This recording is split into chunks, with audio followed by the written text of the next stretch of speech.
பிறப்பின் அறிவிப்பு. இது இயேசு கிறிஸ்துவுக்குள் பிரியமான என் சகோதர சகோதரிகளே, இந்த நிமிட நட்சத்திரக்கு இயேசுவின் நாமத்தில் நான் உங்களை அன்போடு அழைக்கிறேன். ஆண்டவரின் பிறப்பின் அறிவிப்பு, இதை திரு அவையானது அகிலம் முழுவதும் இன்று கொண்டாடுகிறது. ஆண்டவரின் பிறப்பின் அறிவிப்பு நமக்கு சொல்லக்கூடிய செய்தி என்ன? ஏசாயா 7ஆம் அதிகாரம் 14 வாசிப்பது போல, கன்னி கருத்தாங்கி ஒரு மகனை பெற்றெடுப்பாள். கன்னி கருத்தாங்கி ஒரு மகனை பெற்றெடுப்பாள். அன்னை மரியாளை குறித்து, கன்னி மரியாளை கொடுத்து அன்றைய ஏசாயா வழியாக இந்த செய்தி நமக்கு இறைவாக்காக சொல்லப்பட்டிருக்கிறது. அவருக்கு இம்மானுவேல் என்று பெயரிடுவீர்கள். அதான் மத்தேயு நற்செய்தி 1ஆம் அதிகாரம் 23 மற்றும் 25 வாசிப்பது போல, இம்மானுவேல்.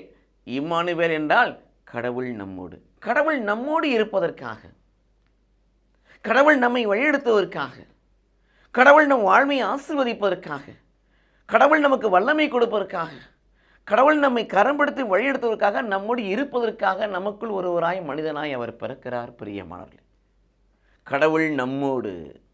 இந்த இயேசுவினுடைய ஆண்டுடைய பிறப்பு எதை குறிக்கிறது? கடவுள் நம்மோடு இருக்கிற கடவுள் என்பதை, நம்மோடு வாழ்கிற கடவுள் என்பதை, நமக்குள் இருந்து நம்மை ஆளுகை செய்கிற கடவுள் என்பதை குறிக்கிறது. பிரியமானவர்களே, ஆகையத்தான் நாம் சொல்லுகிறோம், இயேசு கிறிஸ்து நமக்குள் வர வேண்டும். இயேசு கிறிஸ்து நமக்குள் வர வேண்டும்.